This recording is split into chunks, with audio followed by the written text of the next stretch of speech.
This time, angin kaupod na naton si Professor June Cahigal of the San Beda University. Parang dugangan ang aton nga presentation may kang tanan sa other life forms. Posible ba lang nga naga-exist sa luwas ng aton nga planeta? Alright, so very interesting topic. This time, yari na si Professor June Cahigal of the Bedan Society of Young Astronomers kag isa sa mga astrobiologist sang San Beda University. Radyo kag Siyensya. Kin-isa Space Serye. Para madugangan ang aton nga ihibalo kag mga diskusyon may kang tanan sa possible life sa other planets or iban nga lugar sa aton nga solar system or universe. Yari sa aton nga line number 1 si Professor June Cahigal sang San Beda kag nagapanguna sa pag-facilitate kag pag-lead sang grupong Bedan Society of Young Astronomers. Professor Cahigal, good afternoon. Welcome po sa Space Serye program. Okay, so good afternoon po sa inyong lahat and welcome to this episode of Space Serye. So thank you for having me again, sir. So it's an honor to be guesting in your show. Yeah.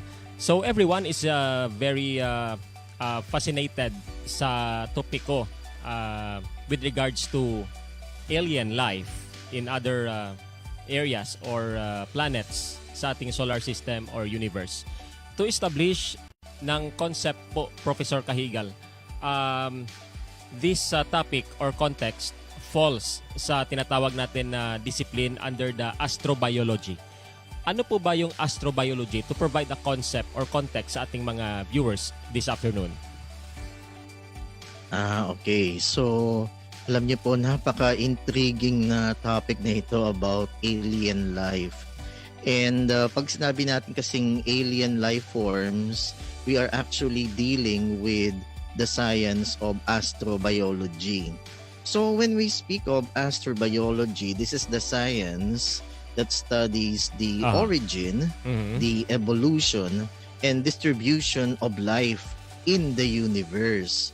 So basically, life outside planet Earth or tinatawag natin na extraterrestrial life or ET. Yan po, that's the scope of astrobiology. Yes. So, what is extraterrestrial life and it's in the perspective po ng astrobiology?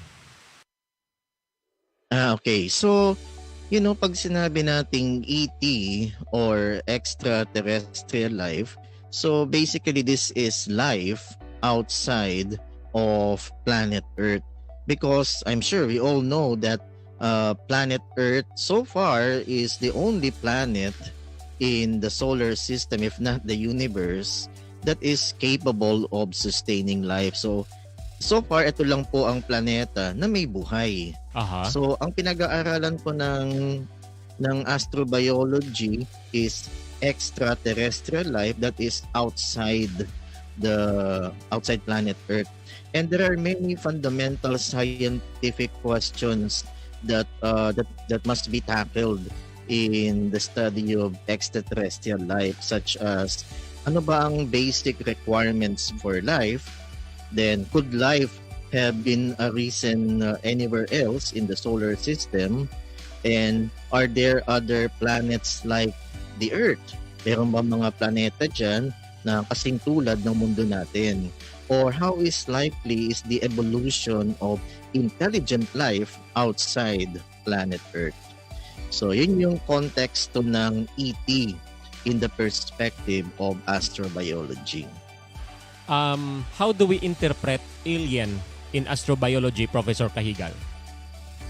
Okay. Ito, napakagandang tanong na itong alien. Napaka-intriguing na word na ito, alien. Now, when we speak of alien, so pag sinabi nating alien, this means life which may occur outside planet Earth, which did not originate here in our planet. Okay? Such life might range from simple bacteria okay, or intelligent beings. Kasi pag sinabi nating alien life, pwede siyang bacteria na discover outside planet Earth, Yeah. or pwede ring intelligent beings na kagaya natin. Yeah. Okay, possibly bringing forth civilizations which be far more advanced than us. So baka may mga alien civilizations na mas advanced pa sa atin. Aha. Okay? So this concept of alien life and particularly extraterrestrial intelligence has had a major cultural impact. Alam niyo po, mga magulang, mga estudyante, meron tong impact sa natin sa culture, especially in the works of science fiction. 'Di ba? So kung nanonood kayo ng mga sci-fi movies, yan makikita natin ang isang damakmak na aliens like sa Star Wars, 'di ba? Maraming aliens diyan sa Star Wars Aha. or sa Star Trek. Ayan. So you can imagine the wide range of possibilities, and this concept of alien life had influenced public interest. So I'm sure marami ang nanonood ngayon kasi ang topic natin ay napaka-interesting about alien life. Okay? So yan po, and pinagdidebatihan pa ngayon yan kung talagang merong alien life forms outside our solar system. Aha. Sa mga studies ba, sir, there are publications ba or research na nagpapatunay na mayroon pong alien life form sa ibang mundo?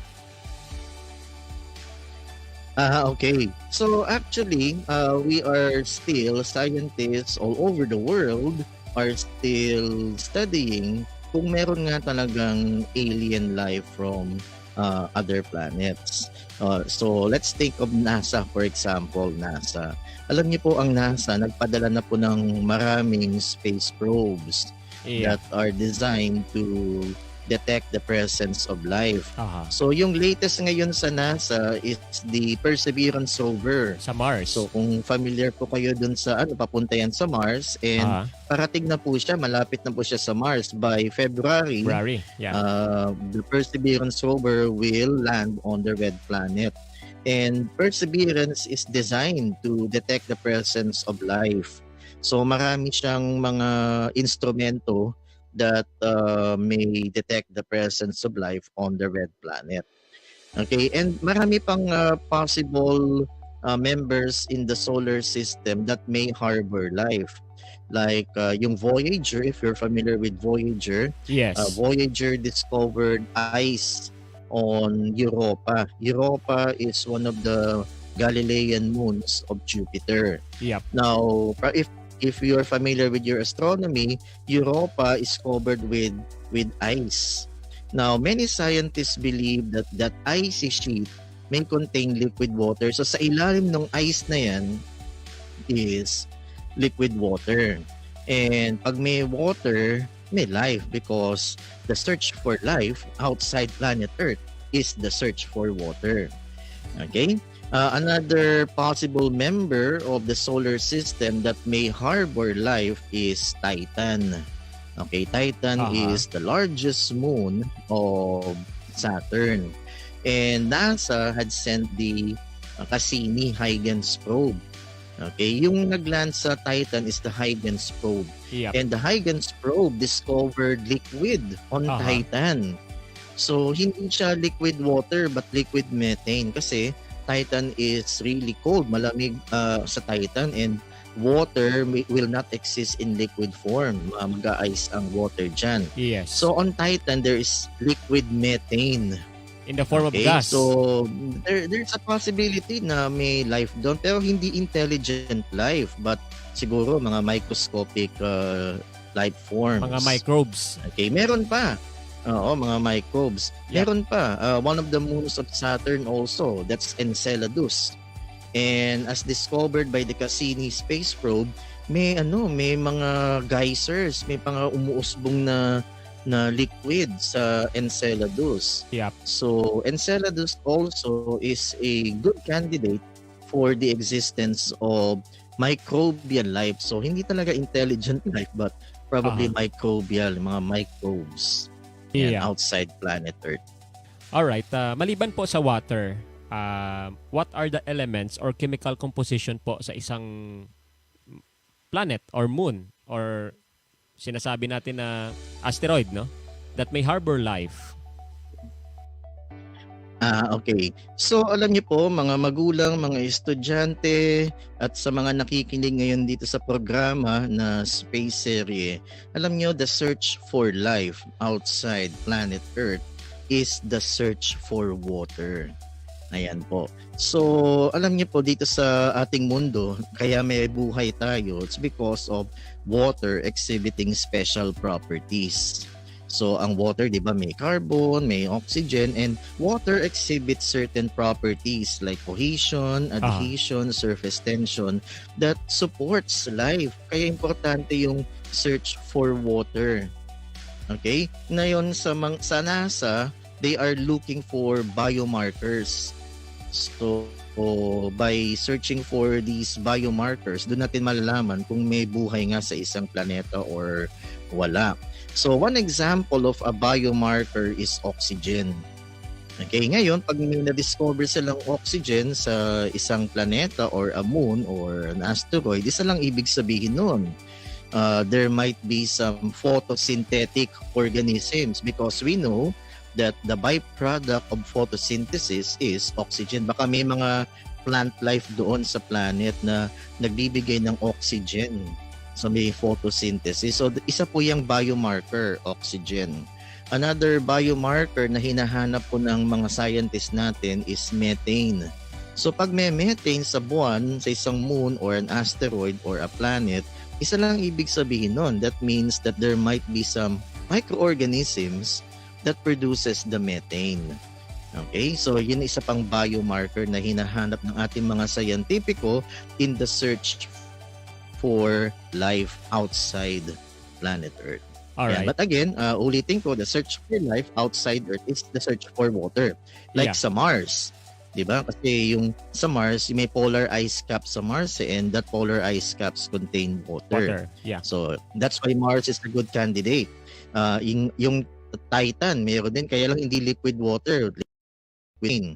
Enceladus, yan, meron din siyang water beneath the icy sheet. Saka yung Europa, one of the Galilean moons of Jupiter. And recently, our moon, meron pong water based sa recent study ng NASA. Yan. So, kino-confirm pa, nasa ilalim, nasa beneath the lunar surface.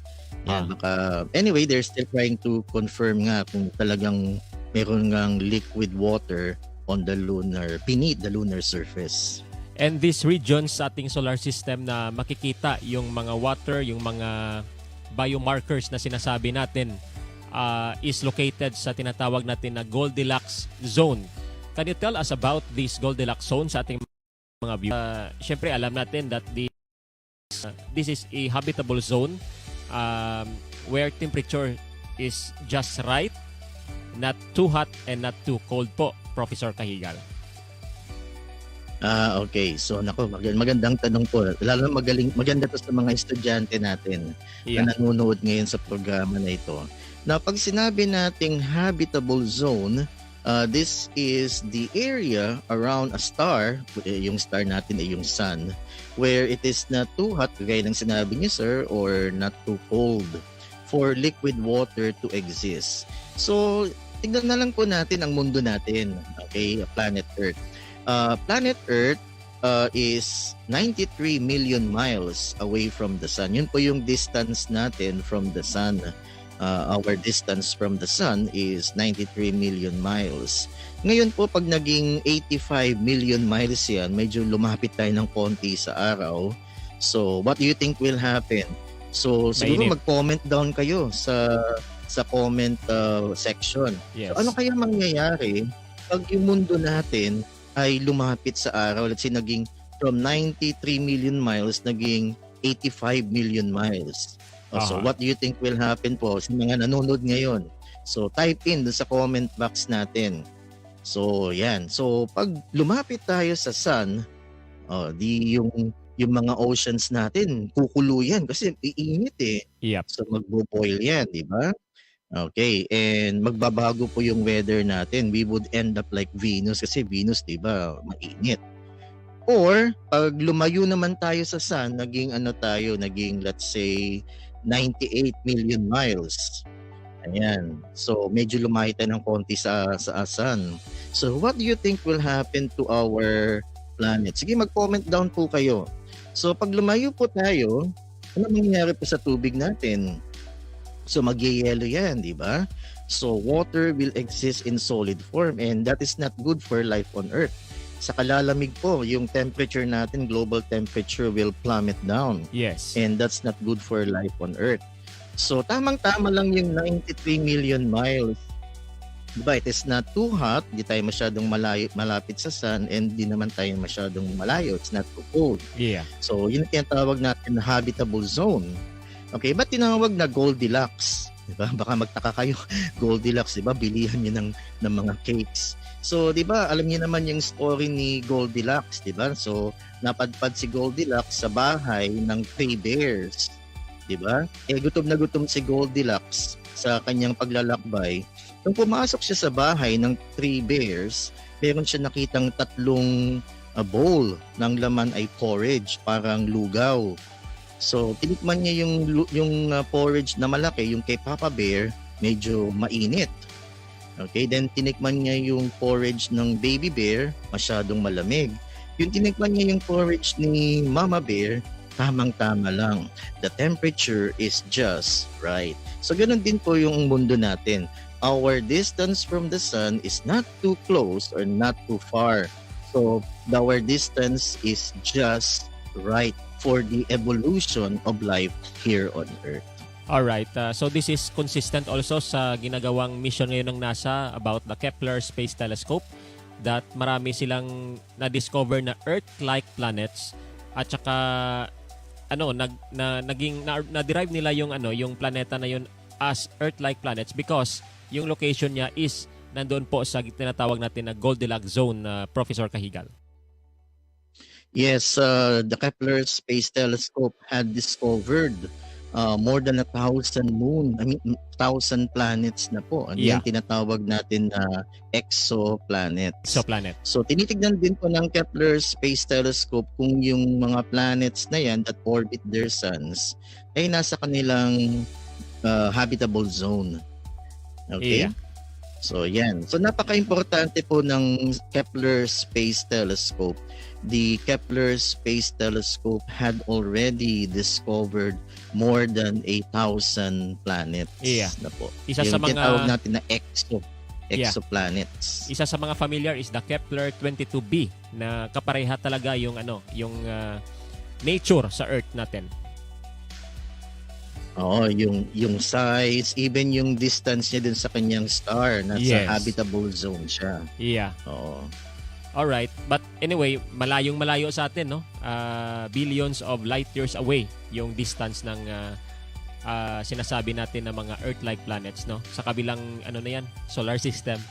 Anyway, going back sa microbes, in case there are microbes po sa mga alien planet, how do these tiny living things behave given that the temperature is very critical, tsaka yung mga components doon is hindi compatible para sa kanila? Paano po ay yung behavior ng microbes doon? Okay. So, magandang tanong po yan. And I'm sure magiging interested po yung ating mga viewers dito. Alam niyo po, dito na lang po sa mundo natin, sa Earth, there are organisms called extremophiles. So, tandaan niyo po yan, extremophiles. These are organisms that can tolerate extreme conditions. So, meron po tayong yan dito sa mundo natin. One good example of an extremophile is the tardigrade. Kung alam niyo po yung tardigrade. So ano po siya, maliit lang na microscopic creature siya na parang uod. So siguro ma-provide tayo ni sir ng picture ng isang tardigrade. Now this is a remarkable creature, tong tardigrade na to. Alam niyo kung bakit? This tardigrade can survive even without oxygen. Okay, this tardigrade can survive even in the vacuum of space. So, ibig sabihin yan, pag nilagay nyo yung tardigrade sa buwan, pwede po siyang mabuhay sa buwan kasi hindi naman niya kailangan ng oxygen. Okay, and Yes. pwede siyang mabuhay sa space. Okay, ang tardigrade, pag nilagay nyo sa isang asteroid, mabubuhay din po yan. So, ganun kaastig po yung tardigrade. Now, there are other microorganisms that can tolerate extreme conditions like yung mga halophiles. Halophiles can tolerate extreme salt conditions. Yeah. Yung mga methanogens, pag yung mga methanogens, these are microorganisms that can tolerate high concentrations of methane. So, yun ang hahanapin ngayon natin sa Titan kasi ang Titan may liquid methane eh. Baka dun sa liquid methane makakita po tayo ng methanogen. So that's why it is important na mag-send po ulit ang NASA ng isa pang mission to examine the liquid methane on the surface of Titan. Baka maka-discover po tayo ng mga methanogens or extremophiles. Yeah. All right. I have this interesting question for Professor Cahigal. Ano po ba yung mga conspiracies about aliens in Mars? Paano po ba natin ito i-discuss? Okay. All right. Sige, sir. So, napaka-controversial po na tanong yan about Because Mars was yung mga a conspiracies. fascinating planet para sa mga tao dito sa Earth eh. Oo. Mars is really influential po even sa buhay natin. Yeah. And sa pop culture, Mars had influenced pop culture. Like, meron po tayong Bruno Mars. Bruno Mars. Pati yung mga movies natin, di ba?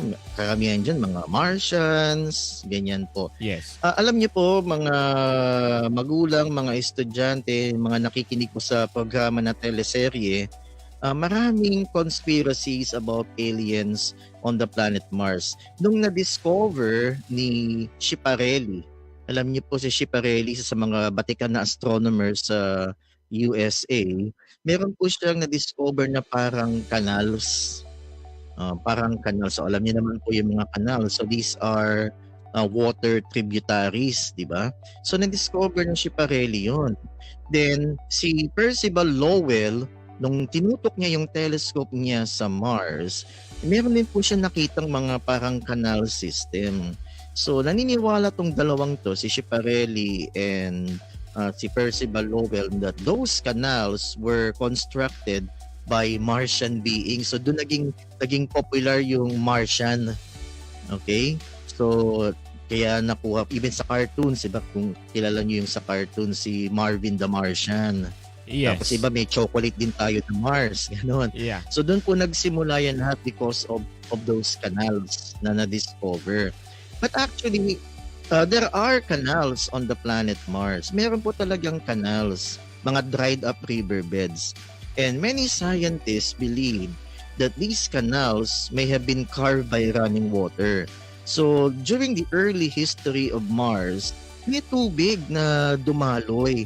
And that created those water tributaries. Yeah. Pero walang tubig sa Mars. Nasaan po yung tubig ngayon? Yun ang kailangan nating sagutin. Kung nasaan yung tubig, baka nasa polar ice caps, ayan, or nasa ilalim ng Martian surface. Ayan. So, kaya nagpapadala po ang NASA ng maraming probes para masagot po yung tanong na yan. And another controversial issue or conspiracy about aliens on the planet Mars is yung na-discover po ng Viking space probe nung mga mid-1970s. May nakita ang Viking na parang mukha. So yun ang tinatawag nilang the face of Mars. So maraming naniwala dito yung mga Martian conspiracies na yung the face of Mars was constructed by Martians. Ayan, so ginawa daw ng mga Martians yun. Okay, pero nung pinuntahan niya ng mga rovers, yung Opportunity rovers, iba naman pala yun. Parang ano lang siya, mountain formation. Yeah. Hindi siya mukhang face. Plus yung shadow. Oo. Yung influence ng shadow, Oo. parang nagbibigay ng mukha. Oo, yun. Yan. So alam ni Sir yung the face of Mars, di ba? Yeah, Yung yeah. shadow niya, kung ano yung tingin natin dun sa photo ng Viking. Yeah. Meron pa akong isang na conspiracy about aliens on the planet Mars. Na-discover to ng isang rover eh. I forgot kung ano yung rover na yon. Pero nung pinicturean niya yung isang rock formation, parang pyramid yung dating. So nagulat lahat yung mga scientists sa NASA, ay baka mukhang pyramid ito. So yun, yung parang Mars pyramid. Pero nung dinapitan ng rover, ano lang pala yun, bato lang pala na Yes. mukhang pyramid. Yes. Yan. Okay, so itawag na pyramid rock sa Mars. Plus yung canals, yung talaga very controversial tong canals na ito eh. Nagsimula yan kay Schiaparelli, then kay Percival Lowell, then nakita ng mga Mars space probes at talagang may canals. Pero itong mga canals na ito, they resemble dried up riverbeds, mga matuyong ilog. So this is a concrete geologic evidence that water may once flowed on the Yes. Martian surface. Yeah. Ayan po. Alright.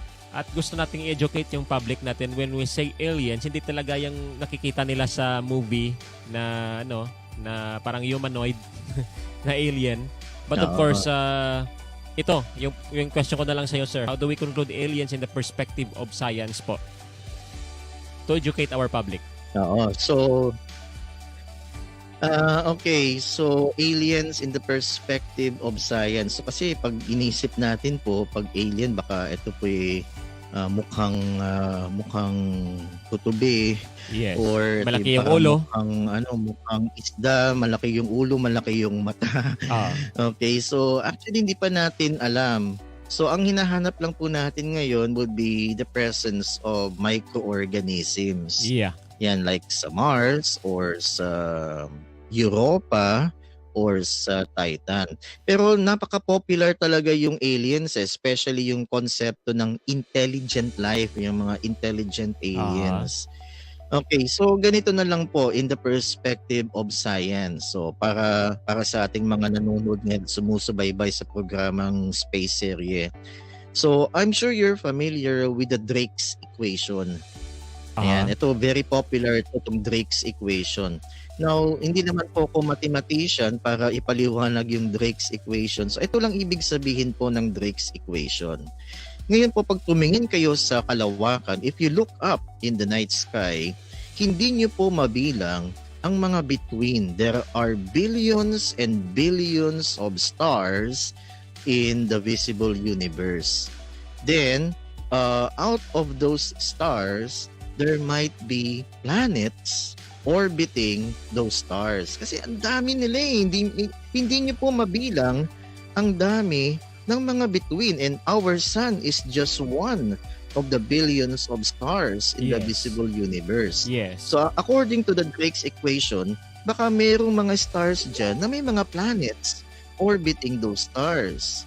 Okay? And out of those planets, baka may planet dyan na may life. And from those planets, baka merong intelligent life.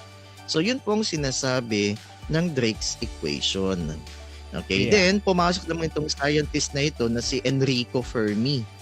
Okay, if you're familiar with Enrico Fermi, meron siyang tinanong, ang tinatawag ngayon natin na Fermi paradox. So parang kinontra niya si Drake. O kung meron mga aliens nga or intelligent life dyan sa visible universe, nasaan na? Where are the aliens? Yun ang tinatanong ni Enrico Fermi. So yun ang tinatawag po natin na Fermi paradox. Yeah. Where are the aliens? Nasaan ngayon sila? Di ba? Okay. Ngayon may mga solutions dyan. There are solutions to the Fermi paradox para po masagot natin yung katanungan na nasaan po ang mga aliens na yan. So, kung tumingin po kayo sa kaliwa ninyo, kung may katabi kayo, Yeah. tingnan nyo yung kaliwa ninyo, baka alien yun. Okay, so anyway, one solution to the Fermi paradox is that, number one. Okay, sa mga nanonood po sa atin ngayon, number one solution to the Fermi paradox, nasaan po ang mga aliens ngayon? Number one, walang aliens. Opo, we are alone. Yan, tandaan niyo po, mga sumusubaybay sa atin ngayon. We are alone. So far. We are the first. Aha. And there is no intergalactic civilization. Yeah. Yan. So, nag-iisa lang tayo. Tayo lang po ang katangi-tanging planeta na may intelligent life. So, walang aliens. So, yun po yung sagot. Kaya walang aliens kasi nag-iisa lang po tayo. We are alone. We are the first. And there is no intergalactic civilization. Ayun po Yeah. yung isang solution, yung isang kasagutan sa Fermi paradox. Kasi tinatanong ni Enrico Fermi, kung tama po si Drake, nasaan yung aliens? Di ba? Aha. Okay, another solution to the Fermi paradox is this. Now, may aliens. Kasi dalawa lang yan. Walang aliens o may aliens. Ngayon may aliens. Intergalactic civilizations are common in the universe. Okay? But no one has colonized the galaxy. Okay? May aliens pero nasa ngayon sila? No one has colonized the galaxy. Ngayon, bakit? Nasaan ngayon yung mga aliens na yan? So, maybe these aliens had technological difficulties in space travel. Yeah. So, hindi pa developed yung space travel technology nila. Same as we are, no? And space travel is difficult and expensive. Like tayo po ngayon, kumbaga we are just taking baby steps in our space travel capabilities. Mahirap po ang space travel. There are many dangers in space. Okay? Alright. Magsimula po kayo sa pag-launch ng isang spacecraft. So you will encounter G-forces. Tapos pag nasa space na kayo, you will be exposed to radiation. Yeah. Then yung distance malayo, so you will be needing oxygen, you will be needing food in your space travel. Energy. So mahirap po. Isipin nyo na lang po yung mga astronauts sa International Space Station, yung nasa taas po ngayon, yung ISS. Biro nyo po ang laking sakripisyo ang dinadanas nila ngayon. Una, limited yung oxygen, limited yung pagkain, yung space po, yung very cramped yung lugar para lang sila nakatira sa isang telephone booth. So, space travel is expensive. Baka yung mga aliens na yan, hindi sila makapag-space travel. And space travel also is expensive.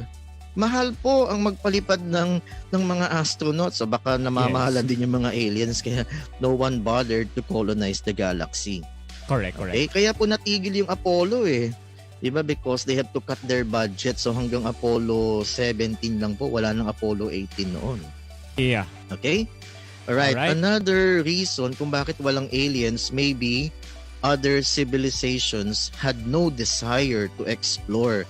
Ibig sabihin po, ayaw nilang lumabas sa kanilang mga mundo. Ayaw nilang mag-explore ng space. Unlike tayo, okay, humans, we have the desire to explore space. Gusto natin pong lumabas sa planet Earth to explore where no man has gone before. Yun ang gusto po natin. Okay? Yeah. Isa pang reason po kung bakit walang aliens tayong nakikita. Civilizations, alien civilizations, they tend to destroy themselves. Mm-hmm. Yan. Like sa Star Wars, diba? If you're familiar with the Death Star, diba naninira yan ng mga planets. Mm-hmm. Baka ganun din po nangyari. So, kaya walang aliens kasi may mga civilizations na sinisira po nila yung sarili nila. Ganon, nagpapatayan po sila. Kaya wala tayong makitang aliens. Alright. Okay? Or, ito pa hong isa. There's another reason kaya wala tayong makitang aliens. Probably they are avoiding us. Iniiwasan nila tayo. Or, isa pa po. Ito po yung tinatawag na zoo hypothesis. They may be observing us.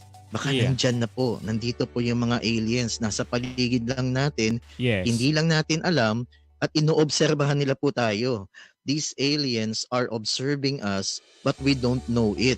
Parang pong zoo. Di ba po, pag pumunta kayo sa isang zoo, like Manila Zoo, tinitignan lang po yung hayop, pero yung hayop hindi alam na nandyan kayo, nanonood lang sila. So parang ganyan po yung mga aliens. Malay natin, yung katabi ninyo ay alien. Okay? So yun po. Ayan. Alright. So yun ang sagot sa Fermi paradox. Yes. So lastly, Professor Kahigal, what is your message sa ating mga viewers? Okay. So, eto na lang po yung masasabi ko kasi baka sa ating episode ngayon ng Space Serie, baka maniwala po kayo na may aliens po talaga. So, ito po yung tanong ko sa inyo and siguro you may type in the comment section. Mag-type lang po kayo sa comment section.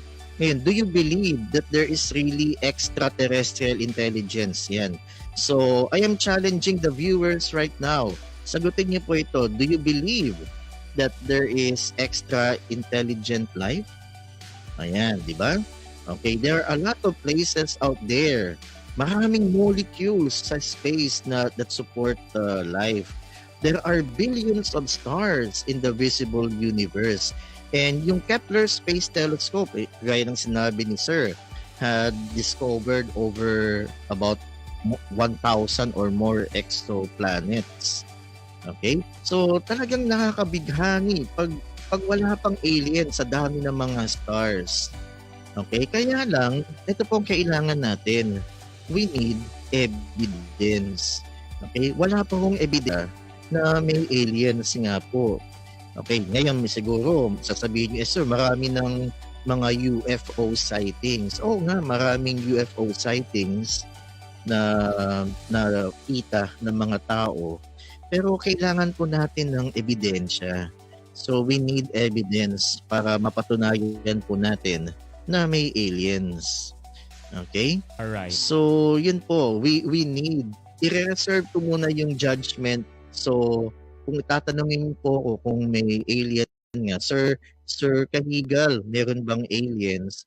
So i-reserve ko muna po yun. Ayoko munang magsalita ng hanggat wala pa tayong ebidensya. We need concrete evidence. So ngayon po ang ginagawa ng mga scientifico natin. Yes, yung importante, Professor Kahigal, is that we discuss to them the science. The science, no? Oo. Kasi that's how science works eh. Kailangan natin ng ebidensya. So ngayon po, yun ang ginagawa ngayon ng mga ating scientists. Nagpapadala po sila ng mga space probes sa ibang planeta. Yung Kepler Space Telescope, yan, magdi-discover pa ho siya ng mga exoplanets. Para po makasaga po tayo ng ebidensya na talagang magpapatunay nga na meron ngang alien life. So, kung hindi microscopic life, at least intelligent life, di ba? Alright. So, yan po. Alright, with this, thank you very much po for joining again this program, Space Serie, Professor Kahigal of the Bedan Society of Young Astronomers. Yes, sir. Thank you po for this opportunity. Thank you for having me again. Sana po marami kayong natutunan sa episode na ito ni Sir. Siguro magkaroon tayo ng another episode about UFO sightings. Yan. So, ibang usapan po yan about UFO. Pero, talagang kailangan po natin ng ebidensya para masabi po natin na there is really life outside planet Earth.